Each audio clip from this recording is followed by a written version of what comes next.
first face-to-face Health and Wellbeing Board since January 2020, so it's feeling very new and strange, but very welcome.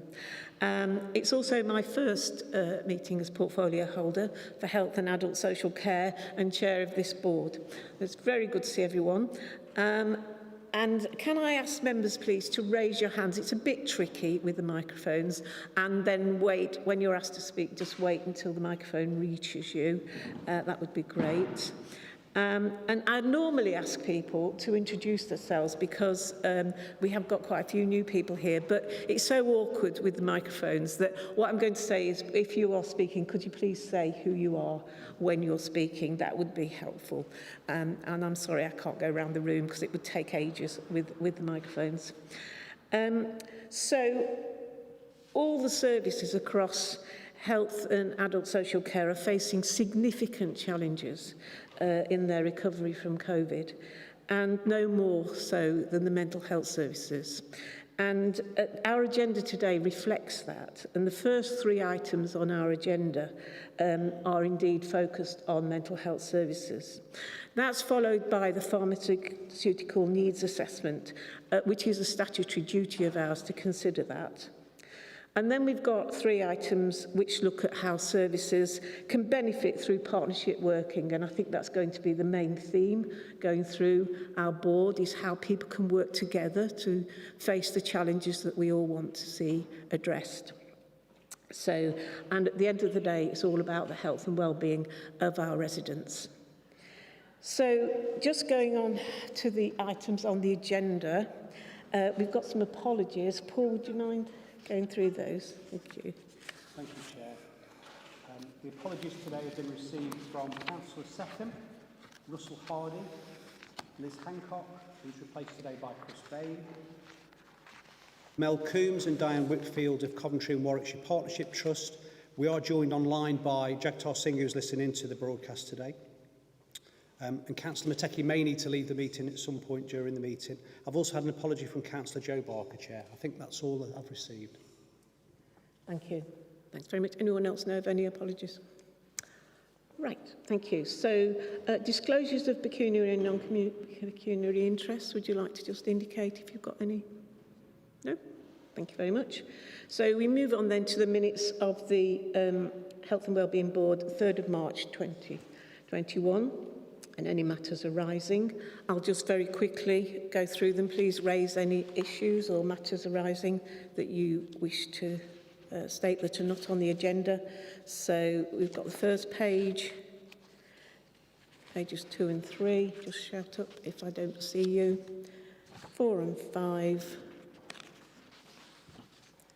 6 and 7. Oops.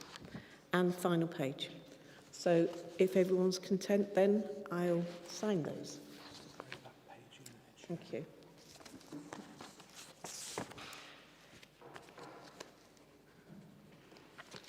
Very much. Thank you.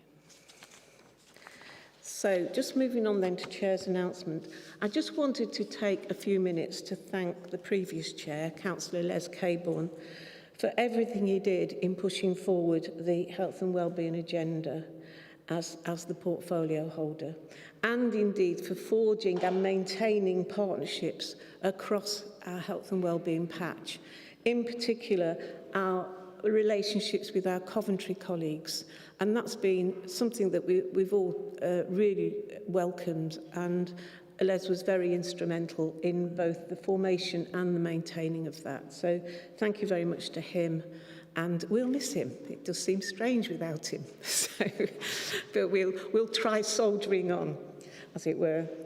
And I'd like to also thank our outgoing district and borough portfolio holders and thank them for the work that they've done, and welcome the new ones that are joining us. We've got Councillor Julian Goodwin, Councillor Howard Roberts, Councillor Jan Mateki, and also welcome to, I don't think she's here, but Dr. Sarah Rastrick, who's the chair now of the new combined CCG. So, Clinical Commissioning Group, sorry, I should try and use the proper words. And so we welcome that appointment and look forward to seeing her in her new role. I'd like to say just a few words about the role of this board. I mean, in my view, our key purpose is to keep an overview across this landscape of health and wellbeing, understand what's happening, and most importantly, seek opportunities to encourage partnership working. Where we see opportunities for people to work together, that's something that we really should be instrumental in, saying, please, can you try and work? We've got so much to do and resources always tight. We cannot afford to have people duplicating or indeed to have gaps between services. We need to make sure that we have this partnership working throughout everything that we do. And we're not a scrutiny board, but I hope we will work closely with the Adult Social Care and Health Overview and Scrutiny Board, and on occasion the Children's Overview and Scrutiny Board. And I hope we'll all work closely together in our common purpose. So today we've got a very full agenda, as usual, and so I'll assume that everyone's read the papers, and the officers, I know, when introducing the items, will just confine themselves to drawing our attention to the highlights of the report and not go through them. And also, presentations hopefully will be kept short. It's not that these things aren't important, but we've got a lot to get through. So thank you in advance for that to everyone who's participating. We've had to shuffle the agenda items around a little bit today, with your permission. If we can bring forward item 3 to make it the next item on the agenda, the mental health and wellbeing presentation, and then we'll go back to what was item 2. So today we've got a presentation from Eleanor Capel. Eleanor, welcome. Thank you very much. And Eleanor's stepping in today for Richard Onion, and then she's followed by an update by Paula Morrison. So thank you very much. So over to you. Thank you. Thank you. An afternoon. As said, I'm here to represent Dr. Richard Onion. He's the consultant psychiatrist at CWPT, and I kind of bring a couple of hats. One, the senior commissioning manager for mental health at the clinical commissioning group, and then in September I will be joining CWPT to be the programme lead for this transformation programme. So community mental health transformation, it's a 3-year transformation bid and a generation opportunity, and a chance for us to be really bold and brave and try to transform our community mental health services. So just want to draw out the highlights, but it's to modernise and deliver new care models. It's making sure that we can deliver the NHS long-term plan and ambitions for integrated care and seamless transitions, and making sure care is as close to home as possible. It will ensure that we increase our psychological offer of therapies, make sure we have parity between physical and mental health, but look at the wider determinants which are really key to this board around employment support, around substance misuse, making sure we tackle inequalities in our communities and improving the medicine management as well. And really important running through this is working with VCSE partners to make sure that those new care models are transformative, are different, and that we utilise lived experience of service users and carers. So since, the kind of bidding process started last autumn, we've done lots of work. I won't list everybody there, but I believe we presented before via kind of an MST platform, so to elected members, councillors, clinical directors in the primary care setting, Sally and Jazz from adult social care, public health and housing, and VCSE partners. And this transformation opportunity starts kind of this April, so we're already kind of in Q1, but it builds on transformation which we're trying to deliver across a range of areas.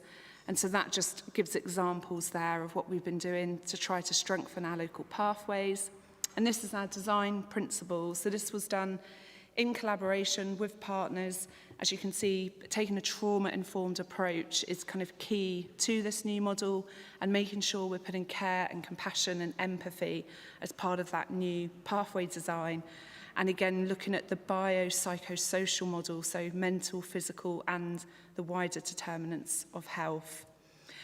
Our vision, that's quite a complicated slide, but essentially it's that this is going to be co-designed and co-delivered with experts by experience, but aligned to place, utilising those local assets and VCSE partners and making sure it's as integrated as possible across health, social care and our vibrant community. There's about there's two kind of strands to this funding stream, which totals around 23 million. So it is a really sizable amount. The CCGs, the Clinical Commissioning Group, will put in this year 2 million, increase into 4 and then 6 in year 3, and then we will sustain that level of 6 million baseline uplift. The transformation funding is an additional 11.9 million. So it is a really good and timely opportunity. As cited, the pressures in mental health are really big at the moment, and this is a chance for us to be able to respond for our current population and future needs. And that's also in addition to kind of an 800k kind of uplift that was agreed for this financial year as well. The kind of core process and the focus is around patients with a severe and enduring mental illness. And so there's some key pathways, but around those experiencing personality disorders, community rehab and adult eating disorders. As I said, it will be aligned to PCNs. We'll have targets to improve our access and waiting times, improved access to actual therapies and interventions, and that employment support and physical health care. We're working really closely in partnership with Grapevine and Rethink. I won't go into detail here, but they're really helping us to reach into communities, identify experts by experience, and make sure they're integral and part of that planning and challenging our thinking and approach. There's lots of other bits as well. We're working with the Warwick Business Schools. They're going to help us as a learning partner to evaluate and taking a specific focus on racial disparity in access to services, linking with our primary care colleagues, and we've already started to recruit peer support recovery workers to join the trust as well.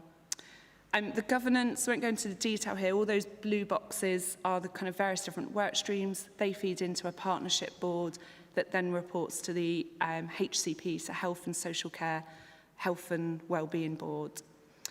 And I can't skip this, the details there, but this is around there's an opportunity for, we've been testing liaison workers in primary care, but there's an opportunity nationally to do something called the R's roles, again around kind of primary care and that interface between primary and secondary mental health care. And that's some of the detail of the R's roles, but I don't think we need to go into that detail now. My last slide is from Claire Handy, who is an expert by experience, has been with us from day one of this journey, and actually even before, so she joined a workshop the year before this bidding opportunity presented. And she's been through our local services, and her experience and her words was that she was told she didn't fit into the service models, and that is essentially what we're trying to reverse and make sure services fit around the individual's needs. She felt that she was failing at life, failing at mental health, and then failing to fit into our local pathways, and that's what we want to be able to change. I won't read all of this quote, but at the very end, it's about responding to service users, obviously in the right place, right time, right intervention, but supporting them with care and empathy. And she really has been a strong voice in making sure that we listen to service users and respond and take quite a different approach in how we can meet their needs.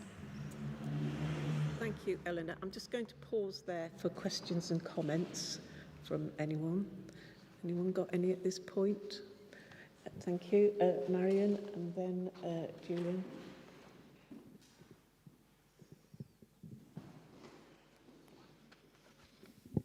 Thank you. I'm Marion Humphreys. I'm a county councillor for North Warwickshire. I'm very excited to hear this because for the client to actually fit a service when they've got a borderline experience is very hard for them. But for them to actually say, I feel like this, now you fit the service around me, is a fantastic thing to hear. I just wondered, how do you do the the entry into the service? Is it a single point of entry? Do they go to the GP? How do they actually get to the service in the first place?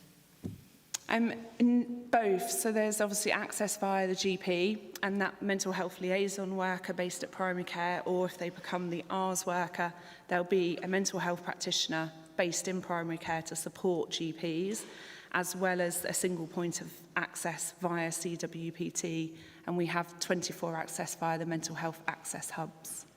And we've been a single point of entry before, and the waiting list, you know, have you got a waiting list? Because you say people have been in that area before.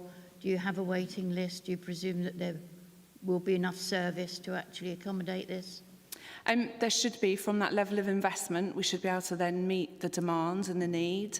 The Trust have introduced locality pathway allocation, and that's improved and reduced waiting lists into secondary mental health care.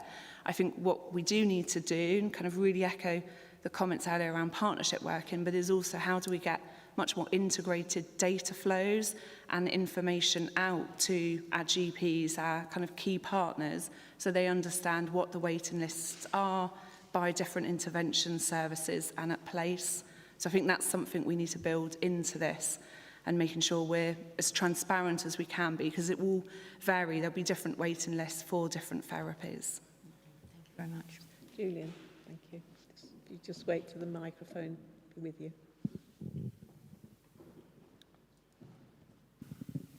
Thank you very much. Julian Goodwin, Cabinet Member for Health and the Environment at Nuneaton and Bedworth Borough Council. I fully welcome the report, but I'd like to know if you've got an evaluation of a liaison worker. Now, have you got any figures, facts and figures, for where I come from, up at the north of the county? And Nuneaton and Bedworth, please. So facts and figures for kind of... The liaison worker, it said the Sal Valley liaison worker did 80% direct patient intervention. Now, have you got any figures for my ward or our area, please? Yes, we have, and I can make sure that's shared following from this. Yes, please. Yeah. Thank you. Thank you. Jerry. Thank you. Just a couple of comments, really, on your page. Vision for the future, that nice diagram in all splendid technicolor around there. And a lot of this will have to rely on very close partnership working on that. And I suppose when I look at that, there's a key element of capacity within the county, which is probably not quite as strong as it should be, and that would be the elected members at every level, from parish council to borough to county level, who of course representing communities. And I do think there's a piece of work, not just with this, but with a whole range of work that could be done with elected members around making them and getting them to be embedded, you know, as local champions. So I'd welcome your thoughts on that. The other bit really was you also talked about eating disorders within here, and I suppose my experience, albeit very, I suppose, limited, but I do know about it and have worked with people that have had eating disorders, but they also self-harm and they also do a whole range of other things that go on. It's not just eating disorders. So I suppose I get a little bit concerned that we're trying to pigeonhole everything into an eating disorder when actually the individual probably has quite a few complex issues, and the family does as well at the same time. And I always have concerns about these wonderful diagrams and the rest of it, that actually what we're doing is having a whole array of pigeonholes, and we're just trying to make everything fit into that. And if we're talking about true co-production, which is what's mentioned here, actually it should be a diagram that you can't understand, because it just crisscrosses everything at the same time. I understand what you're trying to do, but it is a little bugbear of mine that we don't actually do that, because we actually do try to pigeonhole. And you know, I don't know really, it's a food for thought. Food for thought. Yeah, the eating disorders issue around mental health, I think is much wider and much more complex than just saying it's eating disorders and we're going to put somebody in that. And I would hope that you could work with locally elected members a lot closer than what happens now, and not find the barriers to do that, because I think you would find champions around the whole of the county that could probably help and support you. Thank you. Yeah, just really welcome and would really hope that we can utilise elected members as local champions. You're obviously there to represent local residents. And I think the pathways, where we've got kind of pathways and new care models for eating disorders, community rehab and personality disorders, is not to deliver more silo work in, it's to do the opposite and make sure we're looking holistically at the individual and their family's support needs. But yeah, really welcome those comments and we'll feed that into the work streams. Thank you. Jan? So I'm Councillor Jan Matetsky. I'm a county councillor and I'm also the portfolio holder for housing, health and wellbeing at Warwick District Council, which is primarily why I'm here. I've got a couple of questions. Firstly, to do with COVID vaccination. What is the board's feeling about compulsory vaccination of these key workers that are going to be helping with these people with these mental problems, and in fact the whole health service, because as much as everybody has a right to say yes or no, and I think there is a duty that we ensure safe working practices and keep our customers, for want of a better word, in a safe environment. So that's the first question. And the second question is, or more of a point really, that, and I've said this in other meetings, and Councillor Bell will know the case that I'm referring to. It's all well and good having these fancy charts and great visions and everything. If we're not listening to our residents, then it absolutely means nothing. I have a resident who has been treated absolutely appallingly, and in this day and age of IT, we all know, we've all had a phone call that's portrayed to be from your bank and everything. The number looks right. Anybody can get a number and display it. The police were involved. The family, there was children involved which had learning difficulties. They were getting extremely stressed by absolutely awful messages they were getting, and the police were saying, no, it's coming from your own phones. This is only moving forward because yesterday, when another police officer came, that another message was received when the phones were on the table. And up until that point, they were not believed. I think we're not going to do anything unless we listen to the people, and we have to accept what they're saying. And if you can't find the problem first, then we need to dig deeper.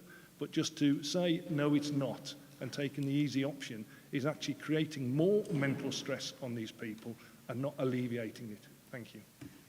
Thank you. You want to respond to that? It's not my place to comment on the COVID vaccination. I know CWPT as a healthcare provider are clearly promoting to their staff and patients uptake of the COVID vaccine and doing that as pragmatically and proactively as they can.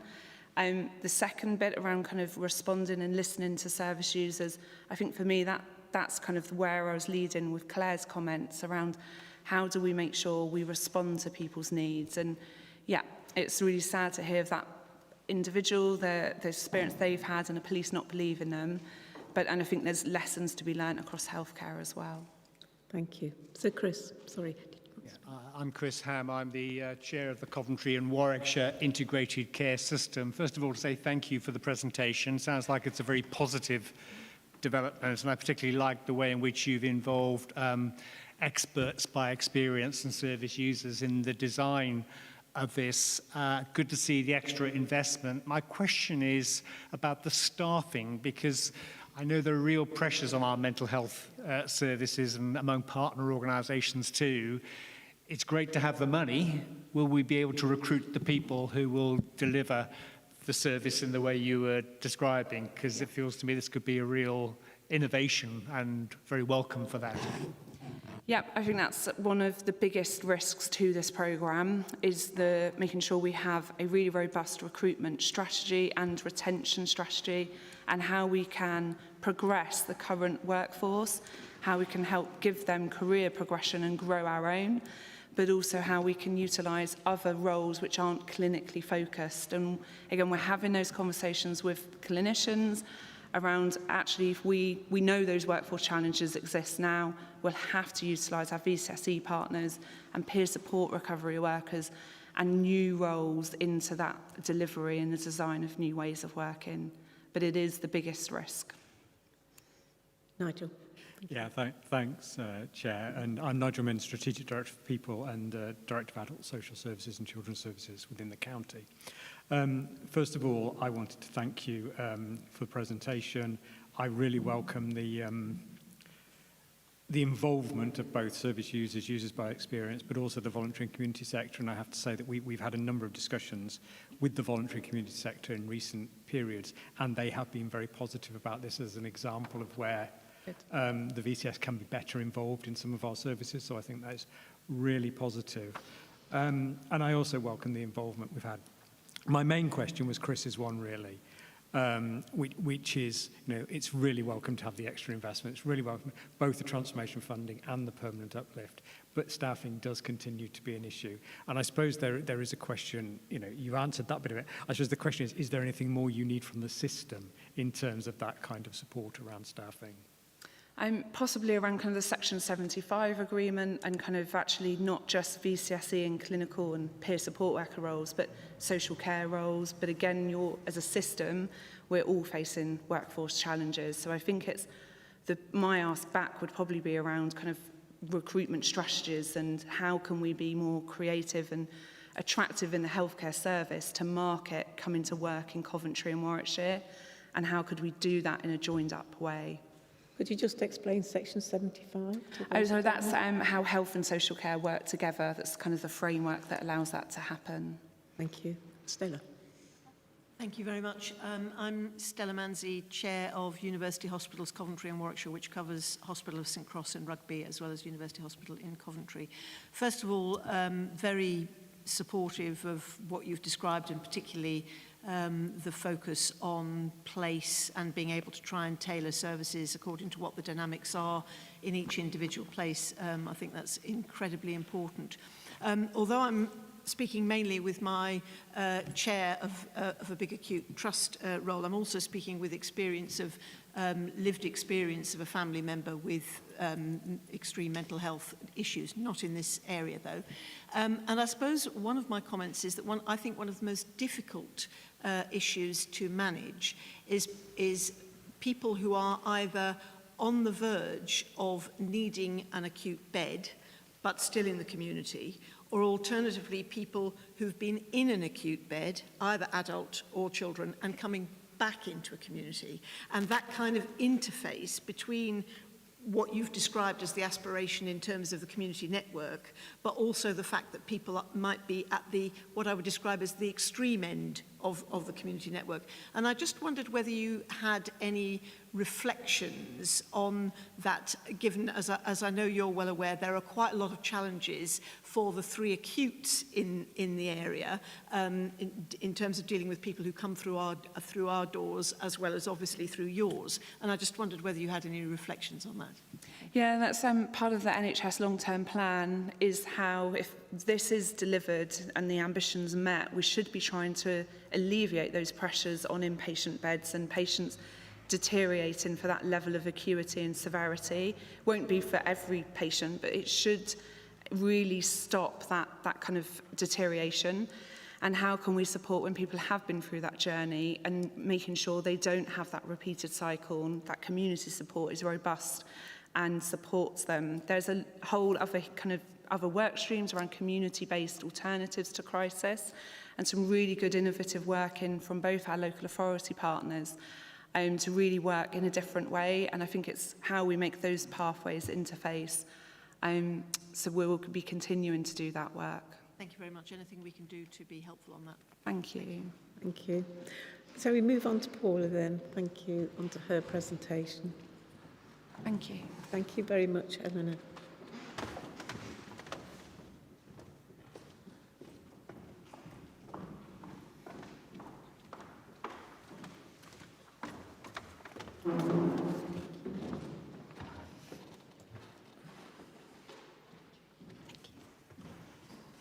Afternoon, everyone. I'm Paula Morrison, Strategy and Commissioning Manager at Warwickshire County Council. I lead the Health, Wellbeing and Self-Care Commissioning team, and I'm just going to give you updates about 3 of the programmes of work that are happening across the council that kind of build on and are aligned to the work that Eleanor's been talking about. So the first one I want to talk to you about is the COVID Mental Wellbeing Resilience Fund. You'll be aware that when the council published its COVID-19 Recovery and Restoration Plan, there were some really strong commitments in there around things that we would do to support people's mental health and well-being as we kind of move through the pandemic. One of the things we've done is launched a resilience fund. We've got £750,000 out for bids from voluntary and community sector organisations, town and parish councils and small businesses so that they can apply for funding to support our residents to recover their well-being. The fund was open, it's recently closed, and bidders were able to bid for funding at 3 thresholds. So the first threshold was bids for up to 6,000, really trying to reach those small grassroots organisations at place. The second threshold was for 10 to 25, and the third threshold was for up to a maximum of 50,000. It's one-off funding that has to be spent within 12 months of the award to really kind of give a boost to local organisations to support the recovery. This is quite a wordy slide, but it gives you a sense of some of the intended outcomes and benefits of this money. So really very much, as I say, focused on mental health, wellbeing and resilience. We know there's lots of residents that are saying to some of our commissioned provision that they've lost confidence with getting back out. And now that we're at the stage where we can start to get back out and start to rebuild some of our social connections, their confidence with doing that has kind of dipped. So part of this fund is about supporting people to rebuild those social connections. It's about thinking about some safe spaces in our communities. So we know often people who have mental health issues can sometimes be out in their community, start to feel perhaps distressed, perhaps their anxiety levels get really high, and often people feel they have to retreat home. We want to have those places in our communities where people can go and receive that sort of supported response from our local community. So we've encouraged people to bid for funding to, perhaps have relaxation rooms, that kind of thing, where people can go to actually in their community. We were asking for bids around reconnecting people with nature, being outside in country parks, etc.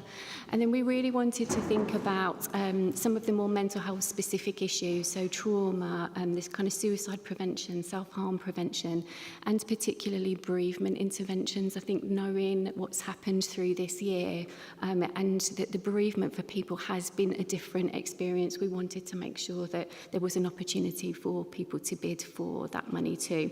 Very much in line with the approach that Eleanor talked about, also thinking about how we would co-produce this work with people with lived experience. So we held 2 Meet the Funder events back in May, supported by Warwickshire Carver for the community and voluntary sector and parish and town councils, and then supported by our council's economy and skills team for the businesses. As you can see on there, we had 134 expressions of interest for the fund and 67 applications submitted, and they're now going through the evaluation process.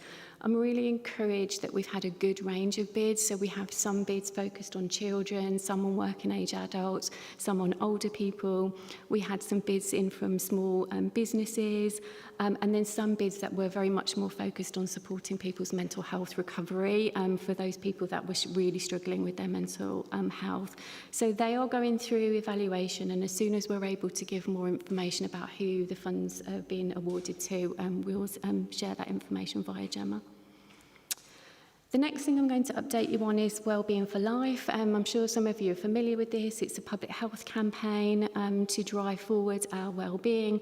This is the plan on the page that public health colleagues have put together for the programme, very much thinking about promoting Thrive at work, thinking about a call to action to businesses to address health inequalities. So what actions can our local businesses commit to? Just 1 or 2 simple things that they can all do. There was an event held recently, and I think over 45 businesses attended, thinking about picking up the call to action. The Wellbeing for Life website has been refreshed, and there's a real focus on supporting work around obesity in our children and young people and building on the work of our commissioned provision. So there's more details there and on the Wellbeing for Life website. You can skip through the next one, I think, so I've covered most of that. And then the last thing I want to update you about is some of the new commissions that we've got mobilising at this time through the Creative Health Programme.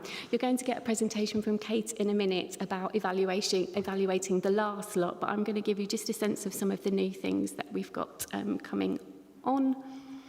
So the team have been working really hard to commission these 6 new programmes. We've got Arts and Referral for Adults, an Arts and Nature programme, and then a really lovely one which is about singing for lung health. And given the context of this year and support for people that are recovering, I think that's a really important one that we were pleased to be able to bring online. The next one's around Arts on Referral for Children and Young People and Parents and Carers, which is due to start imminently on the 1st of August. The last one that's going through evaluation at the moment is a Dementia Arts programme. And I think it could be really easy to undermine the power of these creative health programmes, but I think in terms of building back connections, giving people a sense of hope and something to support them through the difficult days, I think as you'll see from the evaluation that Kate's done, of other programmes, the evaluations are really powerful. So those are my updates. I'm happy to hand back. Thank you, Paula. Have you got any comments or questions, Paula? Getting off easy. No?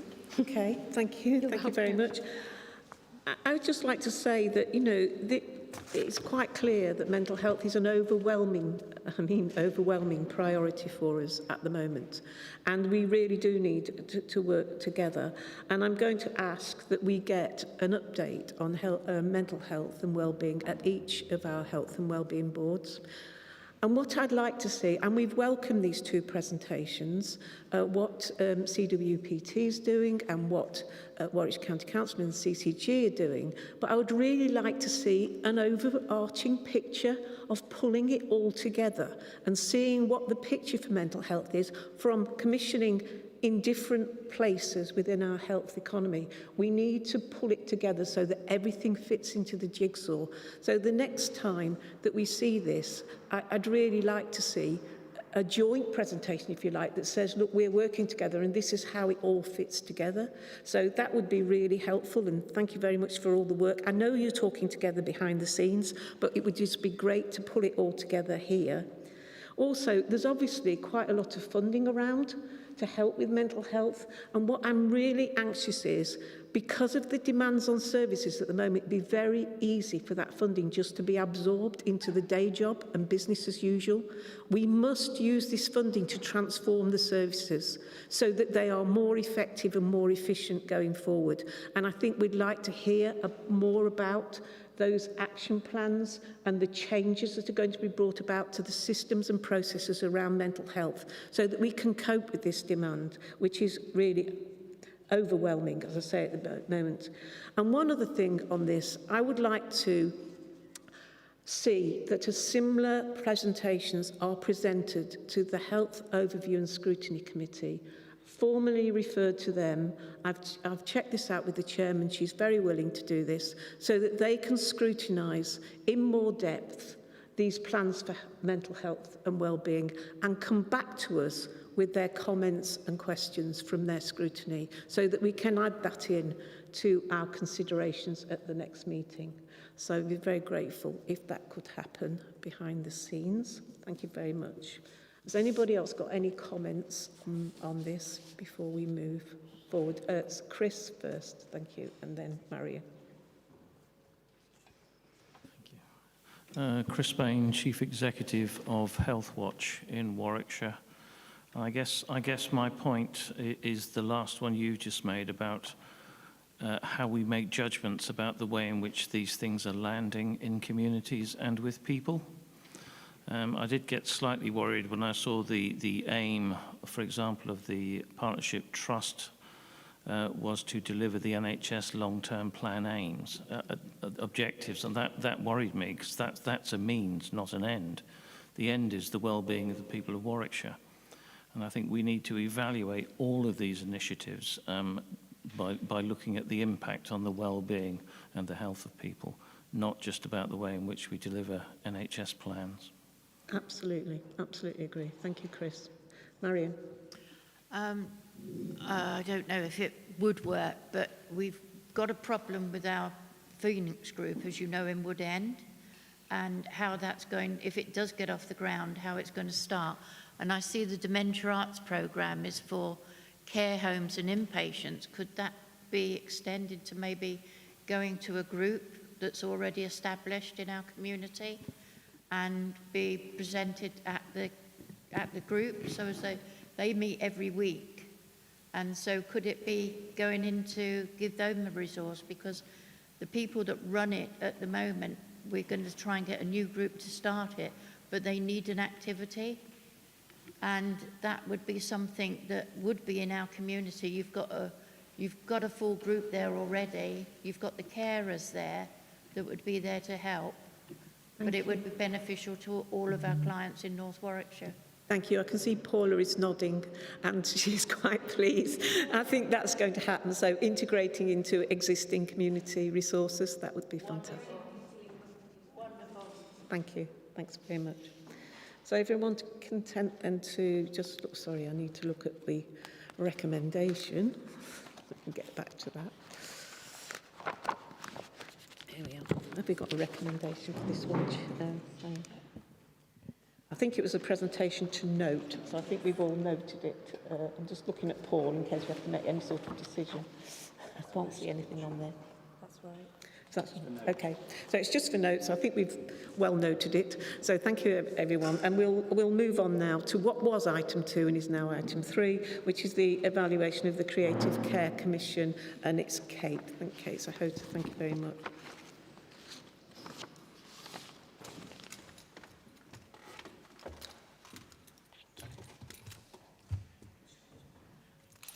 Yes, I haven't got that. Lovely, thanks very much. So I'm Kate Soto, I'm the lead commissioner for the Family Wellbeing team at Warwickshire County Council. So we do shortly have a video to show you, but I just wanted to make some points around the paper that we've submitted for you to consider. So Paul has given you an update as to the 6 programmes that are the main focus of our Creative Health Commissions. We were successful in receiving £891,000 from the County Council over a 3-year period to deliver these programmes. But that money was awarded in March 2020, and the work to start commissioning those programmes was held up by COVID.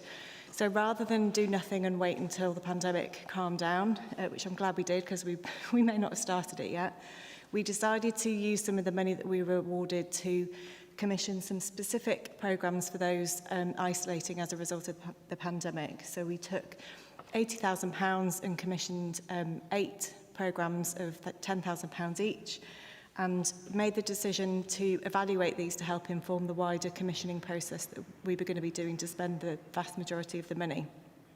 The evidence base around creative arts programmes could be stronger, I think it's fair to say, so we thought this was a really good opportunity for us to build in some really robust evaluation so that when the funding that we've got comes to an end, we've got a really good case to request further funding so that we've got an offer for residents of Warwickshire that's a kind of non-medical model of support to improve health and wellbeing. So we worked with Coventry County Council to evaluate the programmes, and the recommendations from the evaluation that they did have now gone into the commissioning of the 6 programmes that Paula mentioned to ensure that they achieve the best outcomes possible and are kind of implemented as well as they can be. So I will be coming back in November, or one of my colleagues, to give you a full update on the 6 creative care programmes, because that's where the vast majority of the money is going. And then hopefully then we will have numbers for you and outcomes from people that have taken part in those programmes. But for now, we've got a 3-minute video for you to watch to show you what we did during COVID, which fingers crossed will work.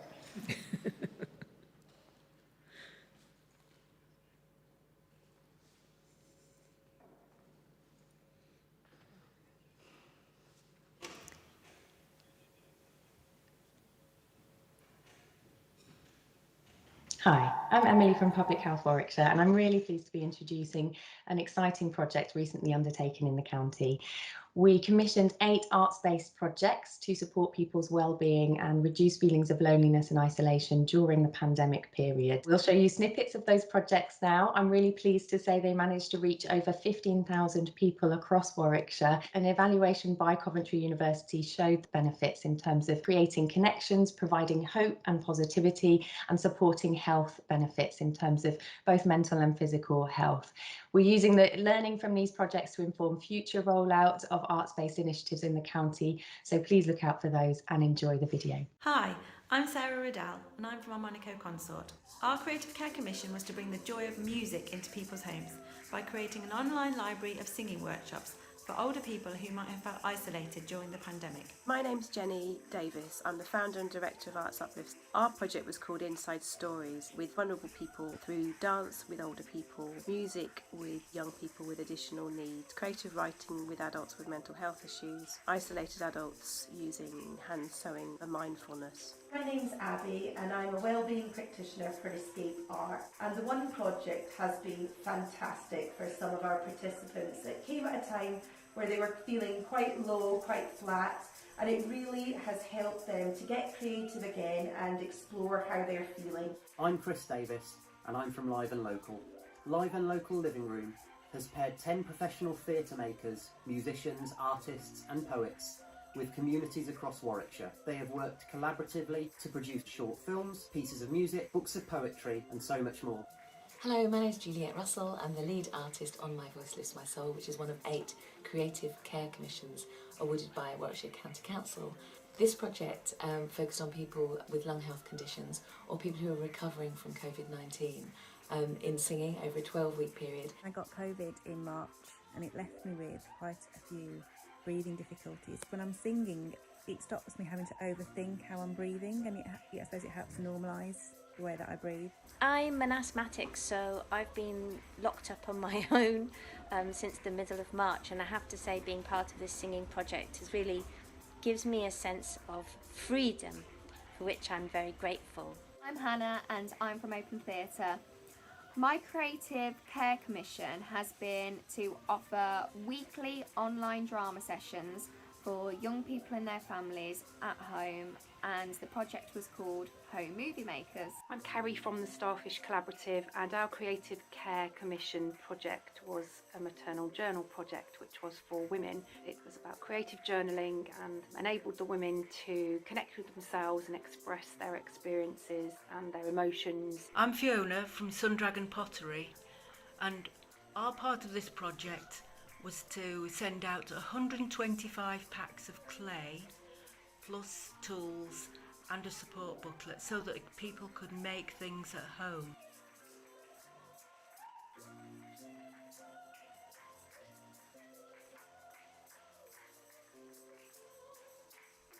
Thank you very much. Oops, bit of an echo. So, any comments or questions on that? So, Chris first. Thanks very much indeed. Very interesting, and it's good to have a video to bring it alive. Like I said, we're reading the papers, but now you've done it, so good work. 2 thoughts. One is, how does this relate more broadly to what we've discussed in this board previously around social prescribing and the very many other initiatives I know are taking place? And some of the examples you've given us there, will they continue? There's always a risk, isn't there, with some of the short-term funding and one-off initiatives. So how will they be sustained, if at all? Thank you. Okay. So, yeah, it fits perfectly into our social prescribing offer, and actually the commissioner in my team that commissioned the first 8 commissions is actually the lead for social prescribing for the County Council. So I've got a different commissioner doing these commissions, but it's really closely aligned. I think we've got a really great network of GP social prescribers that we are working really closely with. We're setting up a social prescribing network for the different places so that we've got everybody up to speed with what's out there. In terms of the kind of those 8 commissions, those have come to an end, but they were done to kind of inform the 6 commissions that we've done going forward. So, and actually some of the providers that we awarded this grant funding to have been successful in the commissions that we've got going forward. So, Thank you. Jerry and then Stella. Thanks, and thanks for the report and the rest of it. It's not a dissimilar question really, but because I certainly remember Dance for Health and Arts for Health, which was started on the County Council a long time ago, because I've been on the County Council some years now. And of course they disappeared a few years later when the budgets were taken away and everything just finished. So we had some nice reports, some really good evaluations and some really good stuff, and everything was finished at that point. So I welcome in 5.2 of the report where you talk about using these areas for the commissioning process and actually trying to embed some of that into the commissioning process. So I suppose what I'm asking for, Chair, is when you come back in November, could we start to see some of that explanation around how it will get embedded into that commissioning process? What will the commissioners be asking to ensure that goes in? I fully support social prescribing, always have done, coming from rugby. It's where, you know, one of the pilots and where I was involved in the very, very early days of it. But, you know, there are other commissioning activities that go on across this authority. And what I do hope is that we can actually branch that out into some of the other commissioning. So there's a basic question, whatever service you're commissioning, actually there should be a question, it's a bit like the climate change question as well, that should be there, that commissioners should be asking, well, you know, what can you actually bring to this? But I do welcome the creative arts into this, and it's certainly an area where you do get a lot of returns for small investment.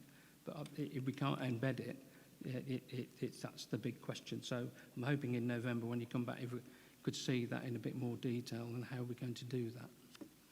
Thank you. Do you want to comment on that? Yeah, absolutely. We'll bring that back when we come in November. And I think you're right. Part of the reason for wanting to do the evaluation as soon as possible, embed it from the start, is so that as soon as we've got an opportunity to talk about future funding opportunities, that we're able to provide the evidence to help make those decisions. And also look for potential match funding opportunities. So with the Bernardo's and Arts Connect programme for children and young people, they're actually bringing, I think we're funding £90,000 a year and they're bringing match funding of £100,000 a year. So by awarding it to that those two providers, we're getting a lot of extra money in from other sources. So, thank you. Thank you very much. Couple of comments. The first one was just to say that it was a very uplifting video, but I was particularly struck by the help these kind of programs must have been to both people who were living alone. I think I was particularly struck by the lady who had asthma, and I know quite a lot of people who as I'm sure many people do, who during this sort of shielding period found that particularly challenging.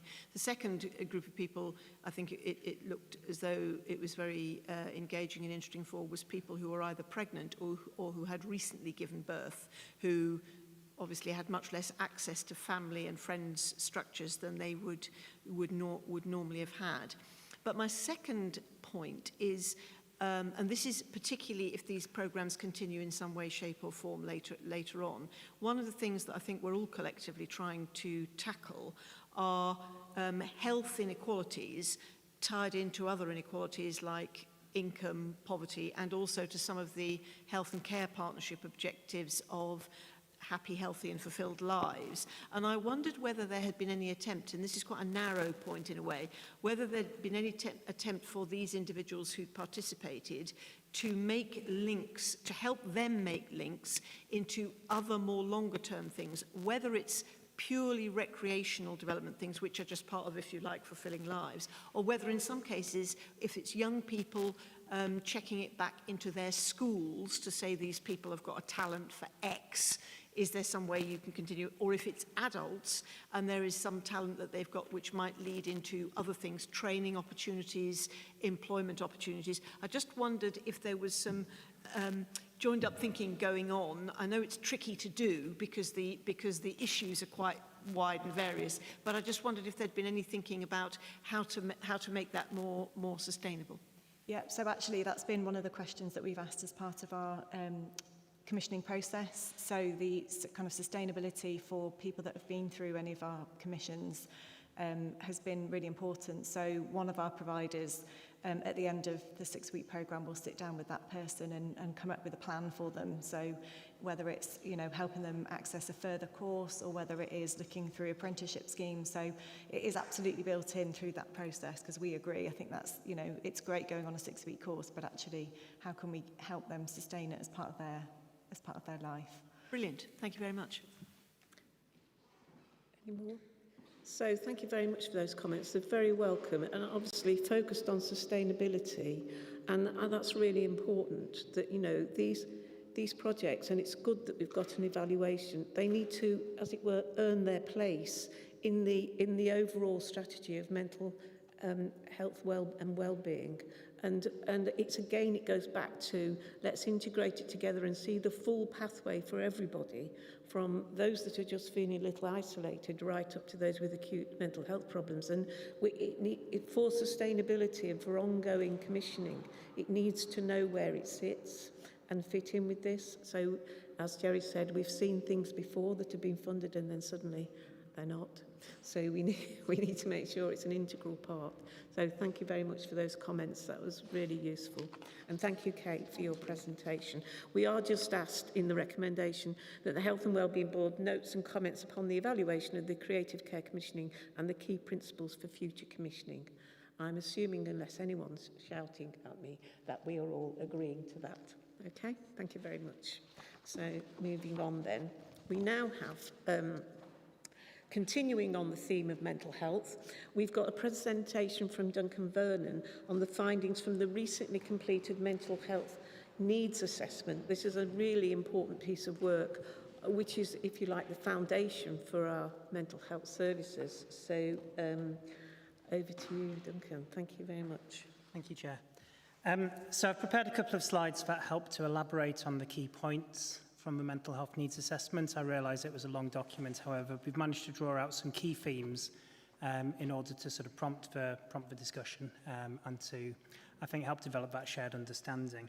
Just before I go into the presentation, I would like to just say, I mean, as a piece of work, it was a collaboration between Warwickshire County Council alongside Coventry City Council, so that it covered the whole of the STP system, and we also worked closely with the CCG, third sector and providers as well. So it worked as a collaboration, and I think that with some of the challenges that we're responding to needing a system response, developing our understanding of those challenges works well as a system response as well. So that was the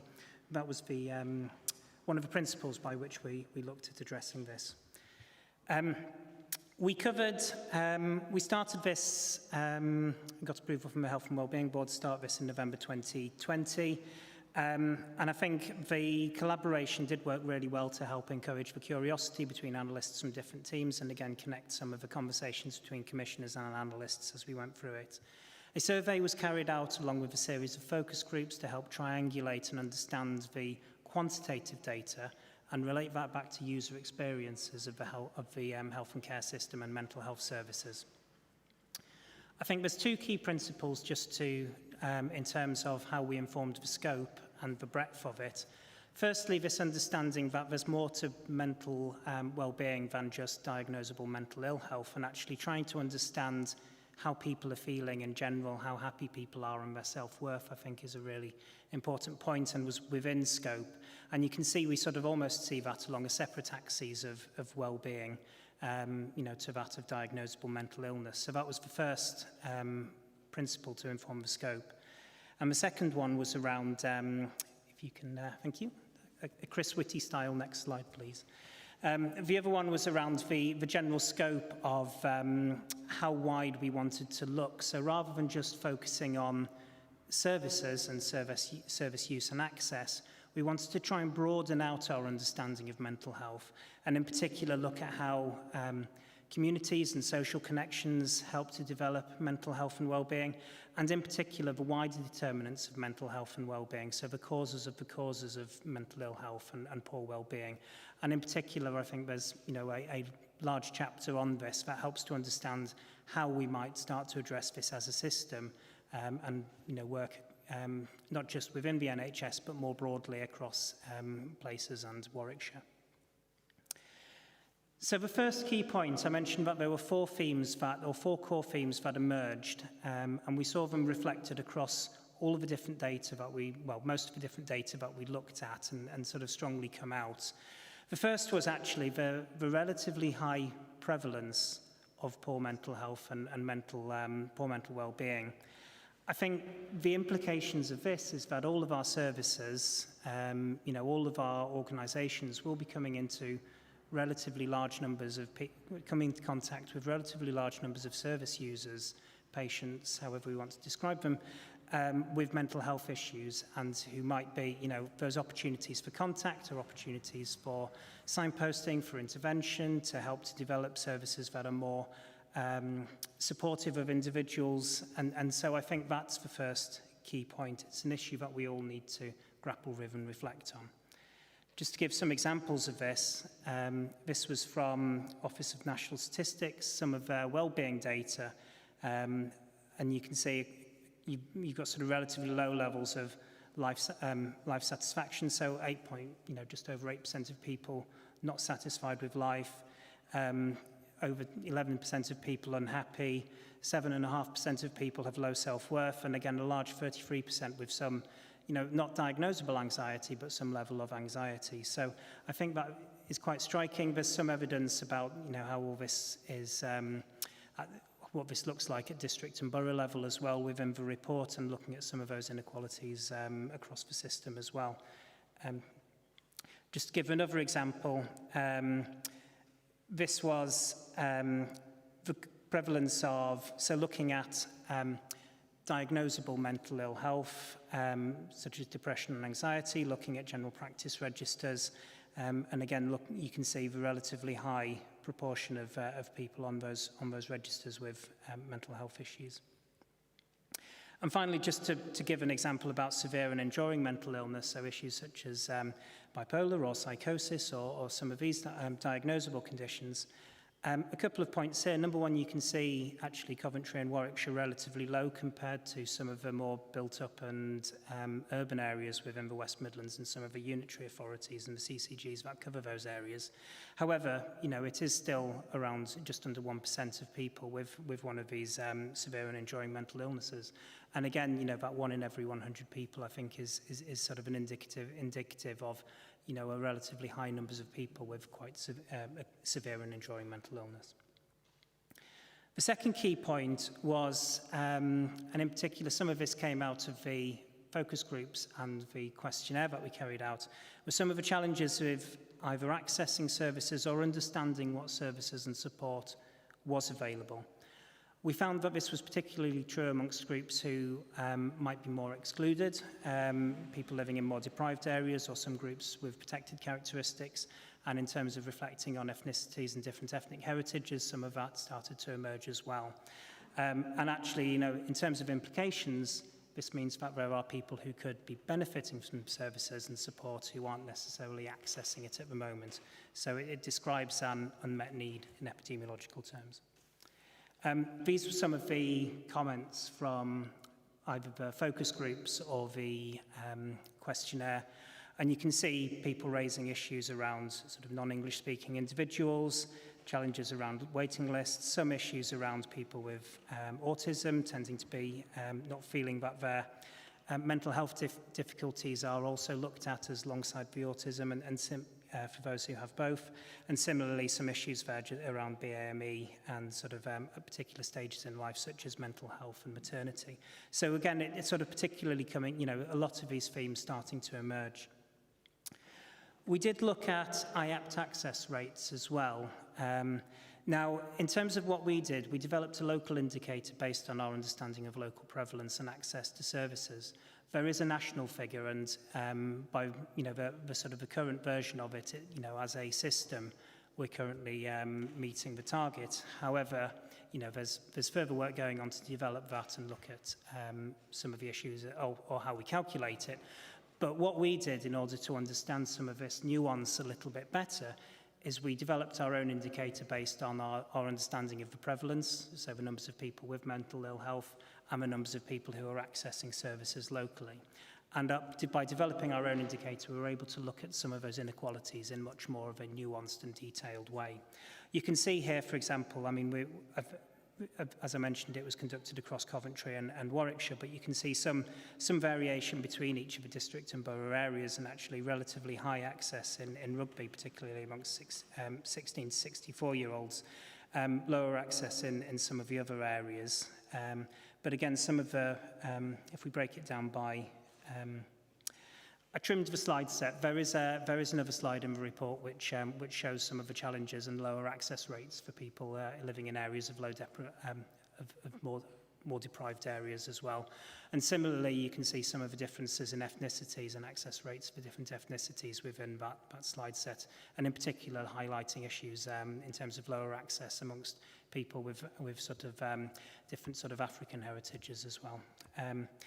We can also see some of the reasons given from the survey about why people didn't access the services.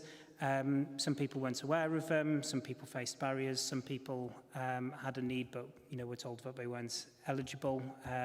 Some people didn't feel that the services met their needs, and some people found it difficult to access. So still a range of reasons why people didn't access services.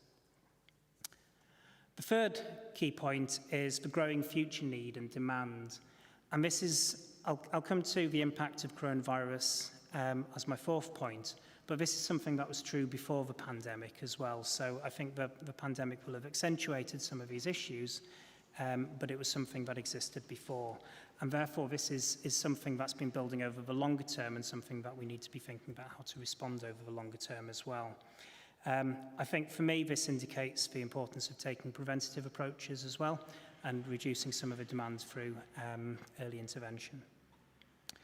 This is going back to those 4 mental wellbeing indicators that I mentioned at the start, and these are some of the wellbeing scores in England over time.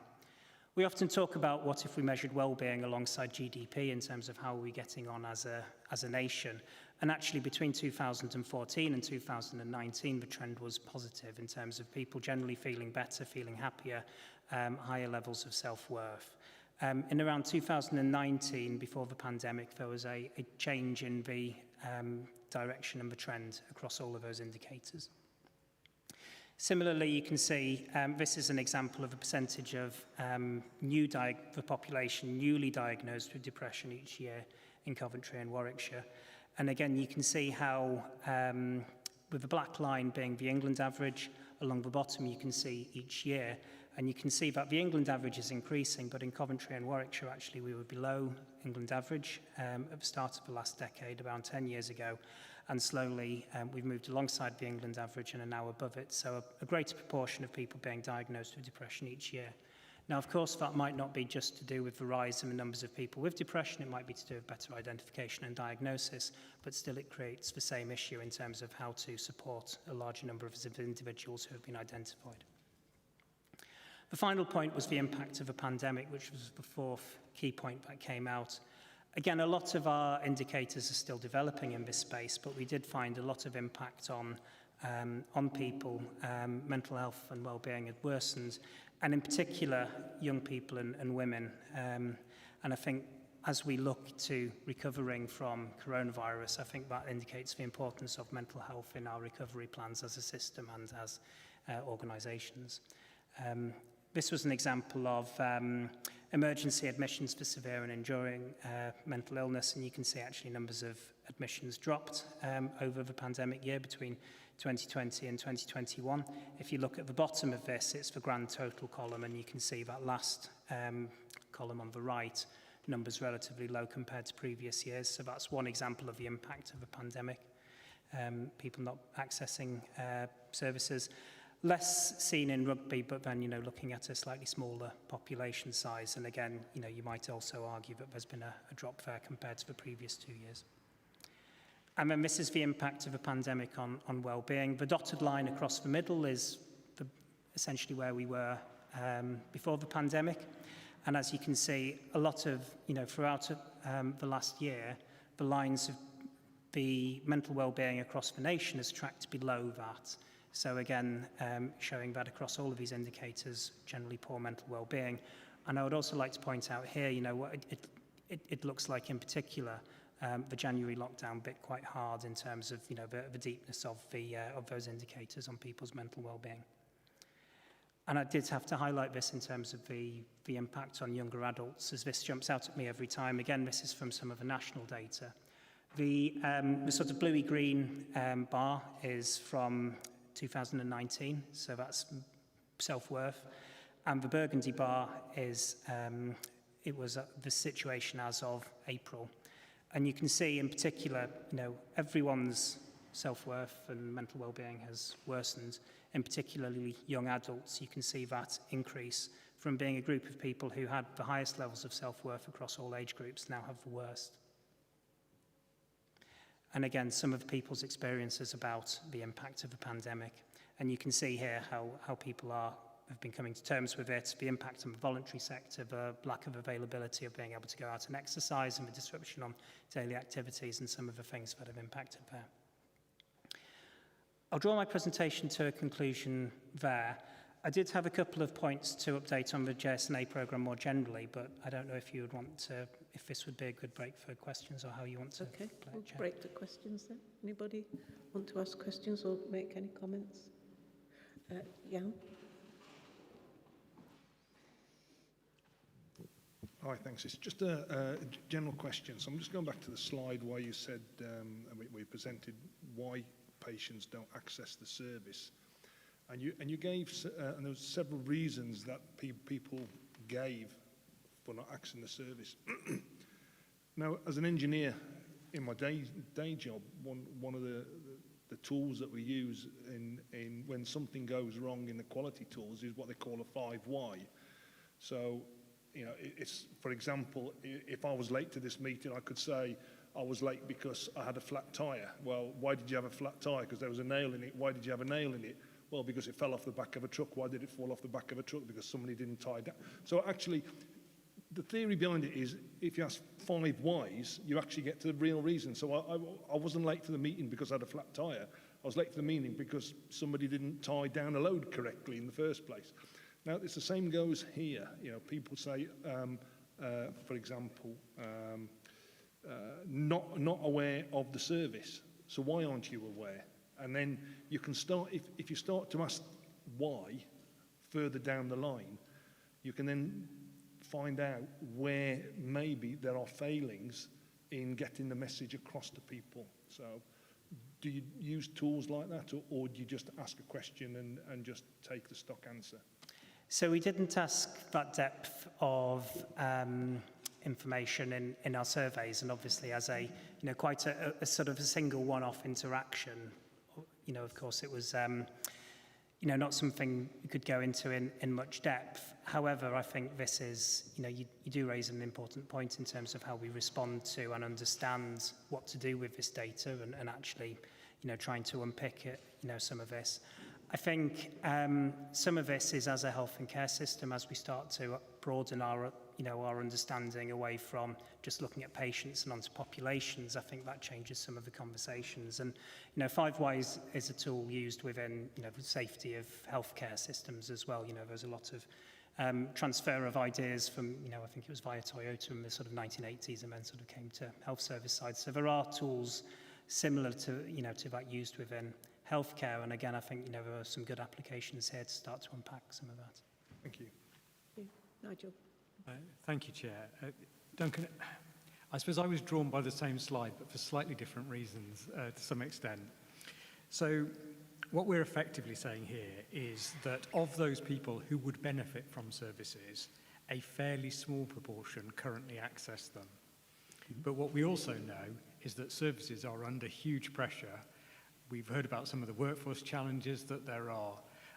And I suppose that creates a kind of problem, because clearly we want to make those services more available to everyone.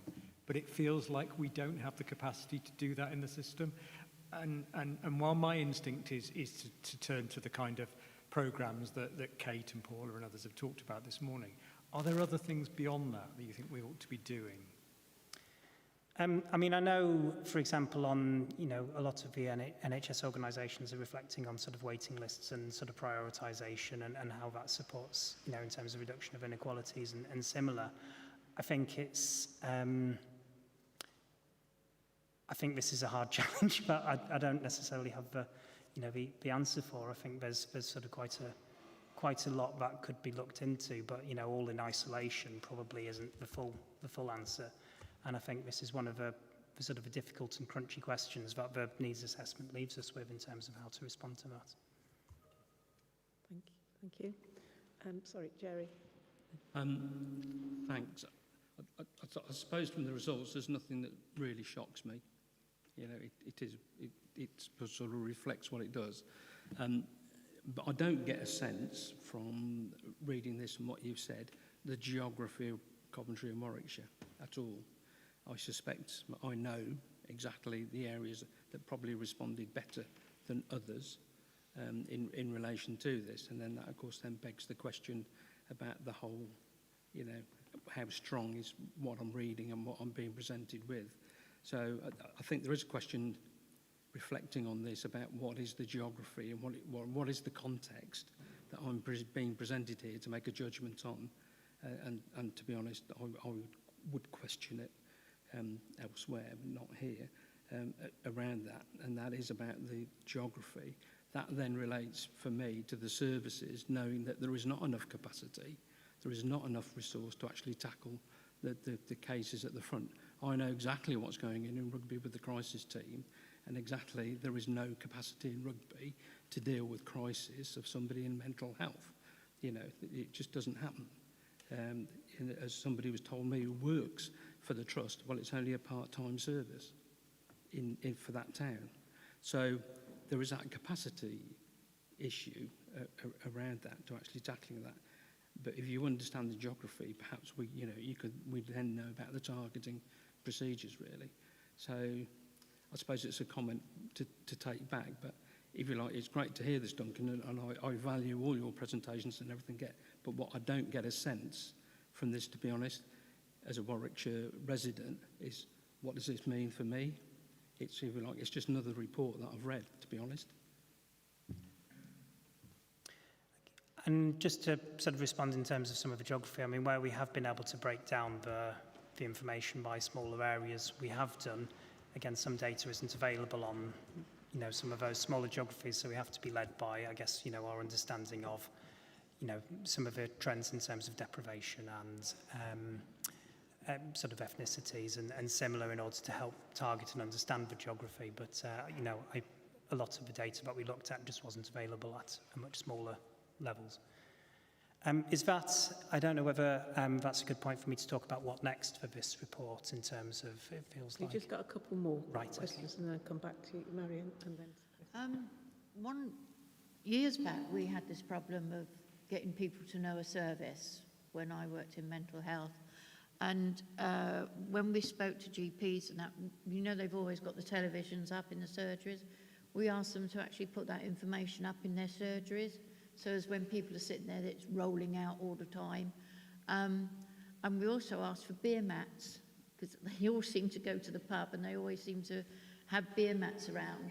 And that was quite successful, actually, because it was subliminal while they were in the pubs. And some of them brought the beer mats with them. And it's something like that actually gets the word out where everything is. It doesn't have to have loads of information on, just a few bullet points. But the GPs sometimes weren't very helpful. We've got enough to do. If we do it for one, we're going to have every service coming to us and asking for information to go up. But isn't that what they're there for, really and truly? They're supposed to be a service to help all of the services. So I don't know whether they're worth tackling again to see if they would put information up in their surgeries. I think greater awareness does have a role to play quite clearly, and just sort of reflecting on the GP conversation, perhaps as primary care networks develop the wider roles and understanding of the health needs of their population, that's a route into starting to have some of these conversations about how then we reflect some of this back. Coming back to some of these, things such as beer mats, and again, I've seen sort of various public health campaigns on beer mats. And again, I think that's one of the things we'll need to take away as we work out, the implications of this report and trying to understand how to best target people. Thank you. Thank you. I'm conscious we don't have anybody here from the clinical commissioning group or indeed the wider GP community today, because my thought was also along the lines of, so where does general practice fit in? And I wonder, Duncan, do you have plans to go and present this and share it with GP colleagues and perhaps through the primary care networks as well? We know they're incredibly busy and much in demand at the moment. And probably it's not the beer mats, is it? It's the juice mats or whatever we have in GP surgeries. But A&E departments might be another way of signposting people to the existence of the services that might be able to respond to the needs you've, very clearly highlighted here. A lot of people are ending up at A&E who might normally have been going to their GP. Debate we shouldn't get into today, but I think it's about signposting, isn't it? What exists out there to the people who need it, and seems to me that practices, PCNs and A&E departments are two obvious areas to signpost. Yes, and in terms of what next for the report, so we have developed a dissemination plan about how to have those conversations, including at place, where there's obviously the closer working relationships with, some of the individual PCNs that work at place. Thinking of some of the points about the health service, sort of taking my Warwickshire County Council hat off and my Swift hat on, again, they'll sort of want to do further work in terms of how we respond to this, within the healthcare settings, and in particular, my first point about actually a large proportion of service users being people who will have mental health problems and challenges, and how the services can respond to that, identify people and be able to signpost effectively, and support them to access the service, get the best out of the service that they're there to receive as well. Alongside some of that wider engagement, looking to develop things such as an easy read version and of the executive summary, as well as infographics and things to help communicate to people who'll be able to identify and signpost. And furthermore, coming back to sort of Nigel's quite, chunky challenge about, sort of some of the questions about, the demand in the system. Again, sort of taking this paper to various health and care partnership meetings in order to work out how to embed it in some of the system-wide conversations and help to inform some of those as well. And I think, that's where we might get the sort of a wider strategic conversations about how to respond best to some of the data. Thank you very much. Just to let you know that the slides will be circulated, so you will get a copy of them. And I think it sort of feels as if they should have come at the beginning of the agenda, because it's identifying the need. And what's really important, those people who are developing strategic plans and action plans, and those that are commissioning, build on the work that's been done in this JSNA. It's a fundamental foundation document that needs to be built on. So there were other things you wanted to say, Duncan? Yes, if I could just quickly touch on the rest of the report. Firstly, you'll note in the report the programme of thematic work continues and has been set out for the next couple of years. Some of those needs assessments that we've identified, and in particular where we can link it to commissioning decisions and how it can inform the recommissioning of services. At the moment, we've just started the work to scope and develop a needs assessment looking at children's health 0 to 5. And then the rest of the programme following that, you've got a sort of bereavement and end of life. I think with things changing in the wider health and care system, at some point we would want to rerun the prioritisation exercise, and we'll obviously liaise and engage with the Health and Wellbeing Board about that, but obviously trying to understand how the health and care system develops and how the JSNA plays its role as a needs assessment within that. And the final thing to draw your attention to is recognising the place-based JSNA programme still has a lot of value and utility and is still being used. Alongside the Director of Public Health annual report this year, we published a Health Inequalities Dashboard, which starts to draw on some of that data by JSNA area and starts to map it and show trends over time so that you can see and understand some of the geographies. And that's linked to in the digital version of the papers that was circulated. Thank you very much. So the recommendations are note and comment on the progress of the Joint Strategic Needs Assessment to date, support the promotion and dissemination of findings, absolutely, I think we're absolutely supporting that, and recommendation of the Mental Health Needs Assessment and implementing them. Note the outlined thematic GSNA work plan and support the development of future needs assessments through promoting the work of the GSNA and supporting requests for resources to support the analysis and development of assessments. So unless anyone's got any objections, I'm going to assume that we're all happy to accept that recommendation. Thank you very much. Thank you. We're staying with Duncan now for the pharmaceutical needs assessment. So over to you. Thank you. And this is a brief update. Essentially, because of the pandemic, NHS England, this is one of the statutory documents published. And essentially, because of the ongoing pandemic, NHS England has revised the timelines and the deadlines for systems to submit their pharmaceutical needs assessments. The report in front of you sets out the new deadline of October 2022. It's generally a year process to complete one, but we're just starting some of those early conversations, as well as discussing with colleagues in Coventry about how we might ensure that the approach is linked and connected, so that there aren't very different pharmaceutical needs assessments, two very different pharmaceutical needs assessments at different parts of the health and wellbeing system itself. So that was the update. So we'll be beginning those conversations to start the pharmaceutical needs assessment. In the interim, because we are a little way out from the last pharmaceutical needs assessment, a supplementary statement has been prepared to help inform people about any significant changes or notable changes since the last pharmaceutical needs assessment. And again, that's published, that's shared in your pack, and again will be sort of published alongside the pharmaceutical needs assessment on the Warwickshire County Council website.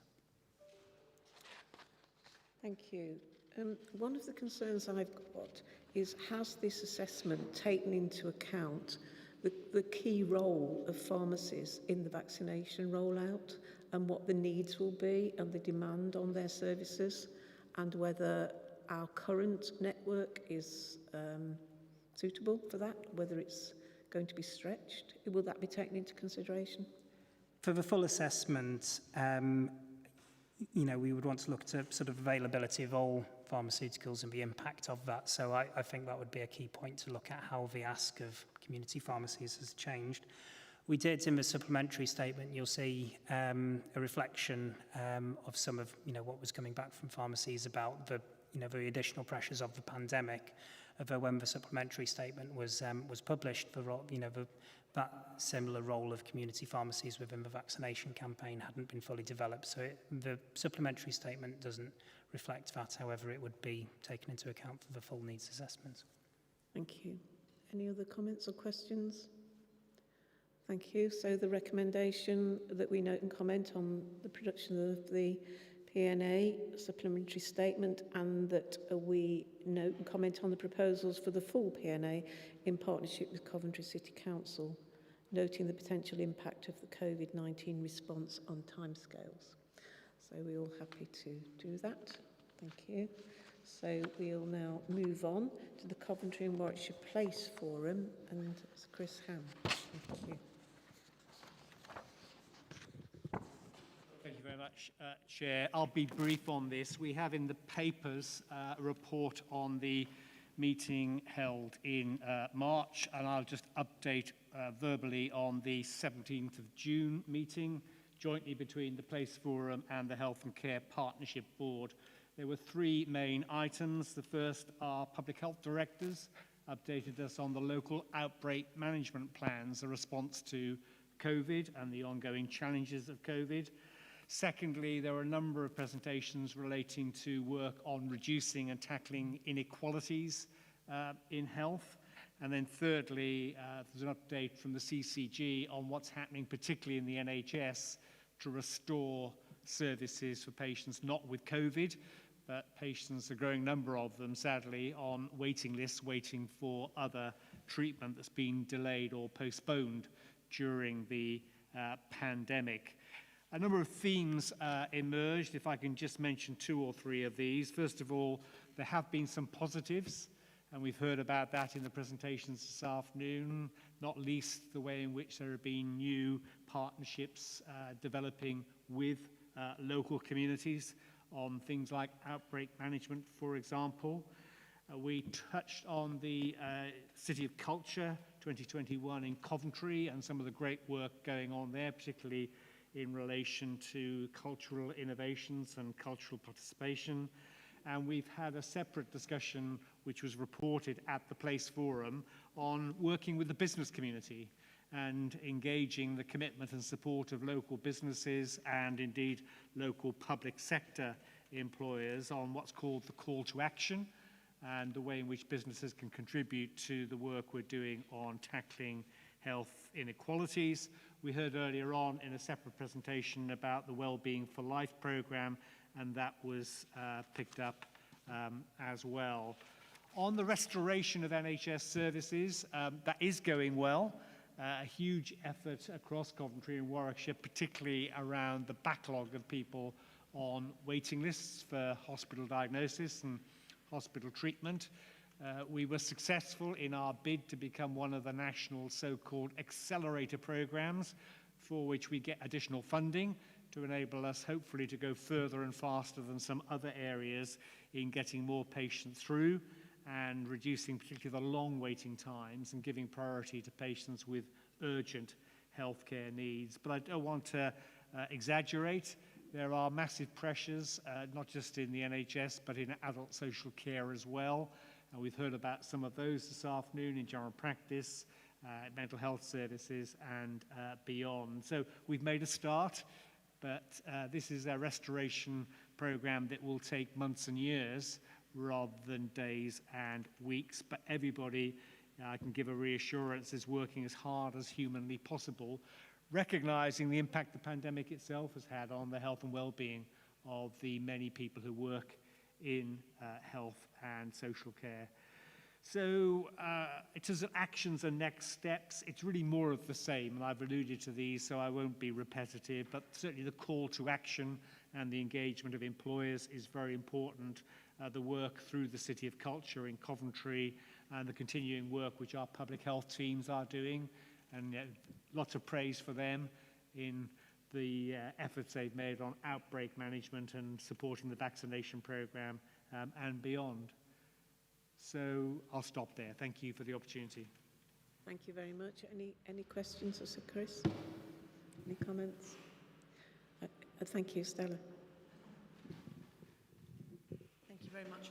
Just a couple of very quick comments to reinforce Chris's report. The first one is to say how valuable I think colleague partners within the Health and Care Partnership have found the collaboration and input between the 2 directors of public health. I just thought that this was an appropriate forum to say how outstanding the contribution by both Sade Agboola and Liz Galton in Coventry have been, and this has been much appreciated by those of us who are from other bits of the health and care partnership world. So I just wanted to log that. And the second thing was just to reinforce the point that Chris made in terms of the reporting back on the accelerator programme, and notwithstanding his absolutely correct comments about the stresses and strains on some groups of staff within various parts of the NHS. I think staff in the 3 acutes have been working together very closely through the chief operating officers of the 3 acutes in Coventry and Warwickshire on the accelerator programme.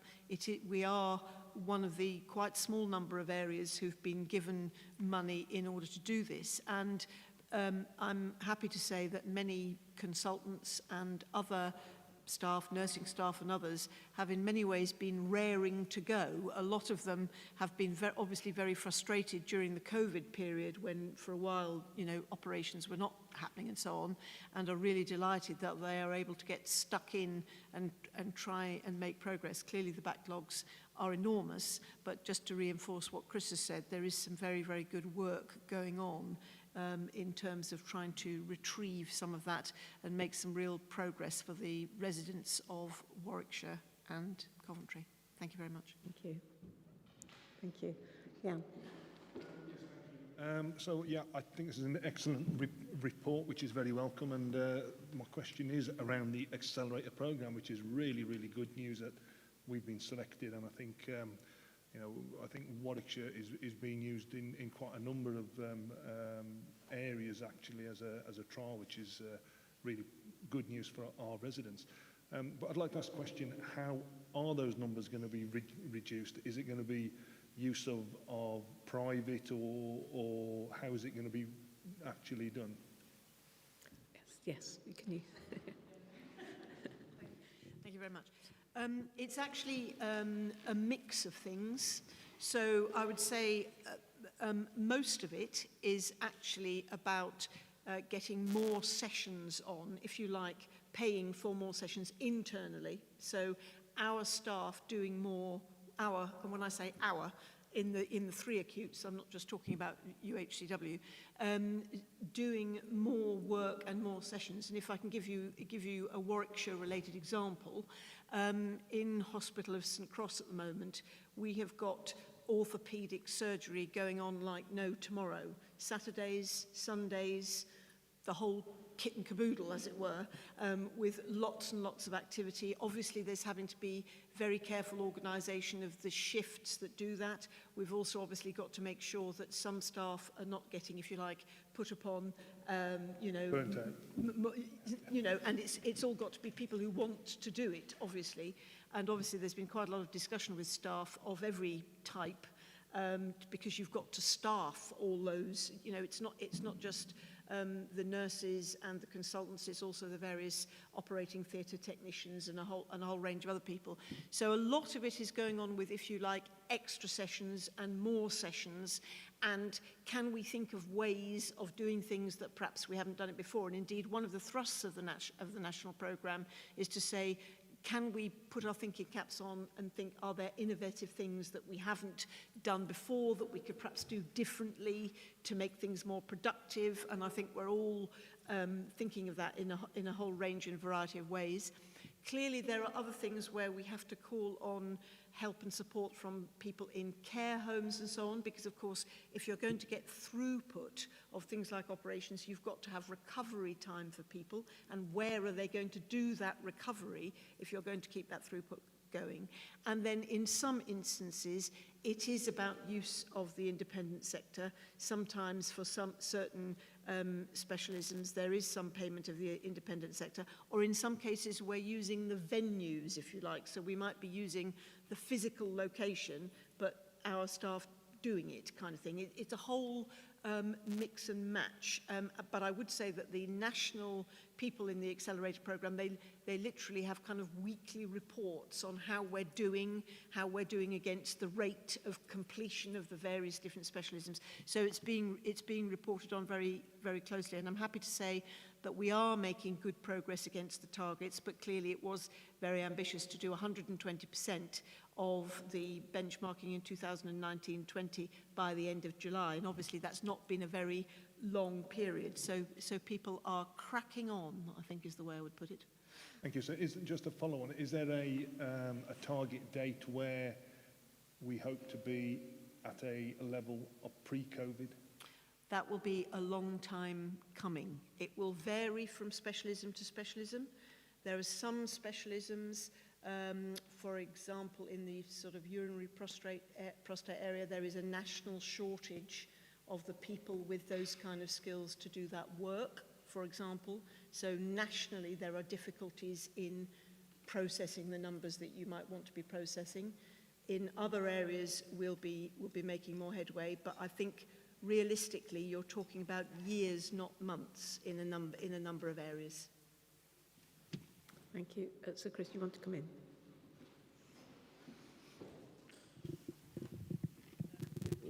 Just wanted to add a caution for the future. We still have very low numbers of COVID patients in our 3 hospitals, but they are creeping up.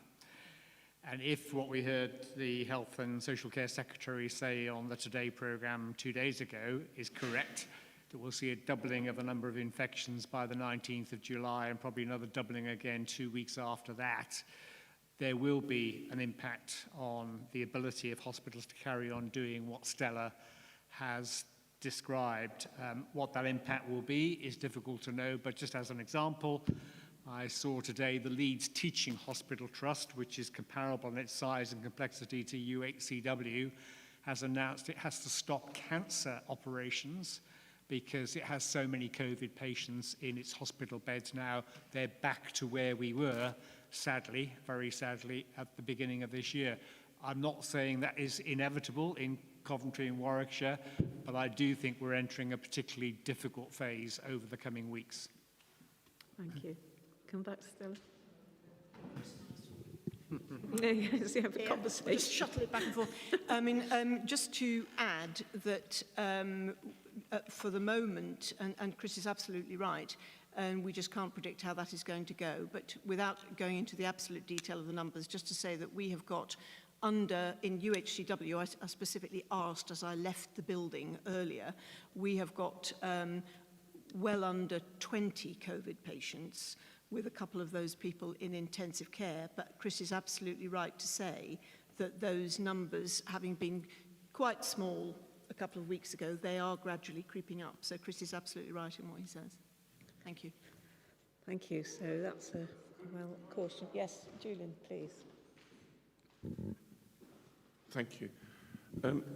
With the COVID, I'm led to believe in our local hospital, it's the young people who haven't had the jab that are in the hospital, not the ones who have had the jab. And I obviously say to everybody, the young people, which I call the 18 to 24s, because they're a lot younger than I am, please take the jab. Let's get everybody jabbed, and then we can move on. Yeah. Okay, I think that's a really good message. I think that young people were being told, weren't they, originally, to get vaccinated to help society. They're now being told to get vaccinated to help themselves, and they need to get that message. They're not immune to this, that they can get quite ill, and they need to get vaccinated. So thank you for that reminder, and thank you for that insight into what's happening in our acute hospitals, and thank you for the work you're doing. And I would like to say thank you to the Health and Care Partnership Board, because remember that in the middle of all this, they're going through a massive reorganisation with the target date of April, and still managing to focus on the priorities, which is obviously the reinstatement of services and health inequalities. So we'll keep them to that and make sure that they do keep focused on that. But we do realise there's a lot going on underneath, as it were. The swan is paddling away underneath its serene appearance. So thank you for your work on that. So we are just asked again to note and comment on the content. So if you're happy with that on the Place Forum, we can move on. Thank you. So we're on to the Better Care Fund plan progress, and I think Nigel's going to give us an update on that.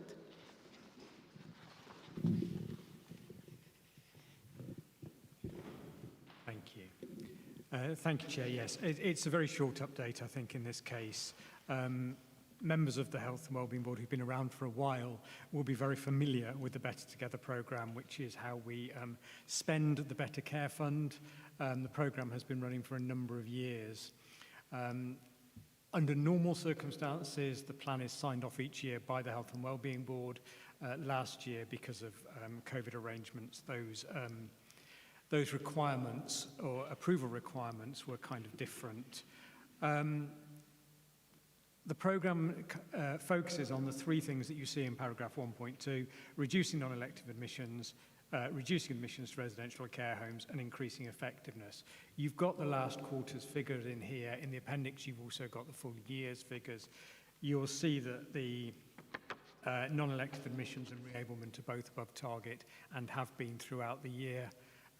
Residential admissions in the fourth quarter were higher than the target, i.e. more than we would have wanted to have in terms of permanent admissions, but actually the annual target, so the total number across the year, is below the target figure. I think it is worth kind of us keeping an eye on those numbers as we move forward to see where long-term admissions to residential and nursing homes are going. The programme has obviously been very heavily focused over the last year on discharge. And if members of the Health and Wellbeing Board haven't seen it, there is a really positive good practice case study on the LGA website around the discharge arrangements between, particularly between Warwickshire and Swift, which probably would be worth members having a look at if we haven't circulated it recently. The report covers the end-of-year requirements.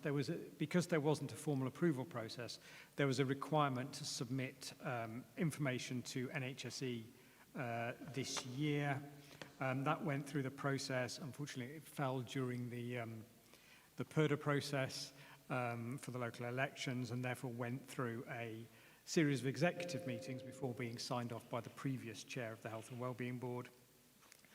And those, again, who are familiar with the programme won't be surprised to learn that although we are now in July, we have not yet received the guidance for this year, which started on the 1st of April. That's quite common.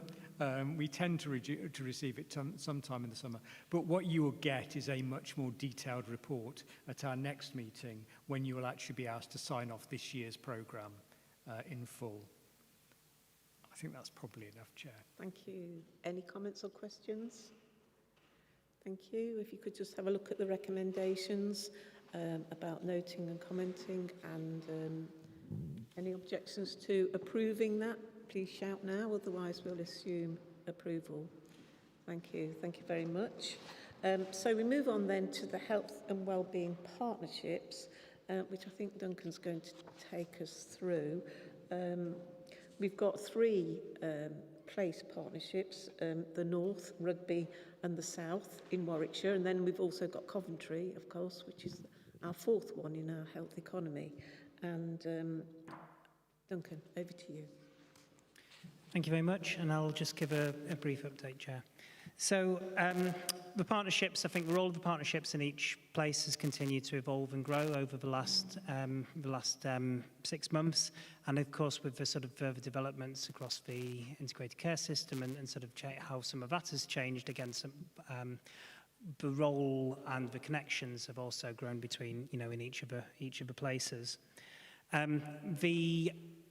The health and wellbeing partnerships, of course, give that strong connection between place and the health and wellbeing strategy, and help to have some of those really focused conversations about what can be done across each of the 3 different place geographies within Warwickshire. Presented to you is some of the conversations that each of the different health and wellbeing partnerships have been having since the last Health and Wellbeing Board. And of course, you'll see some of the priorities from the health and wellbeing strategy reflected in those conversations. So say, for example, North Place has been doing work around sort of mental health and the Muslim community there. In Rugby, some of the work around mental health has been focused on the compassionate communities approach. And of course, that's had the discussions at the Health and Wellbeing Partnership about how to embed it and making sure that wider partners are aware of it and promoting it and similar. And similarly, the role around inequalities, some of the county work on that has been discussed at each Health and Wellbeing Partnership with a view to understanding how to connect some of that thinking, and thinking about inequalities and homelessness. In Rugby, again, there's been a particular area of work and a focus group meeting on that. And as you'll see from some of the examples given, how that's accelerated support and access to services for that group of individuals within the homelessness communities of Rugby. So a couple of examples there about how they are developing, and of course over the next few months will continue to do so in their roles locally. Thank you very much. Yes, it's really important that we see what's happening at these places. I mean, they do report formally to the Coventry and Warwickshire place, but I think it's important that it goes through Health and Wellbeing Board so we can see how they are working on their their place JSNAs and their place priorities, and coming up with action plans and strategies. So we look forward to getting further updates on that. Are there any specific questions or comments people want to make on that? Okay, that's great. No, thank you. So thank you, Duncan, for that. And again, we're asked to note and support the progress being made, which I'm sure we do. Thank you. So just onto the forward plan, which Paul tells me is on the website. Is that right? Yes, so we haven't got it in front of us, but it'll be there. Just in terms of meeting dates, we are thinking that we need another Health and Wellbeing Board in September. There's quite a lot coming through. So we'll be looking towards the end of September. There'll be some dates circulated and invitations sent out for that. That will be a Warwickshire Health and Wellbeing Board, and that will be followed in November by a Coventry and Warwickshire joint Health and Wellbeing Board. So that's the plan going forward, so that we can keep on track with the many things that are going on in the background. It's a busy time. So if everyone's happy with that, you will be getting the relevant information. So that's the end of the agenda, but I'm happy to take any comments from anyone if they feel there's something they haven't been able to say or they want to say. Otherwise, no, in which case I'll just thank you very much for attending and close the meeting. Thank you.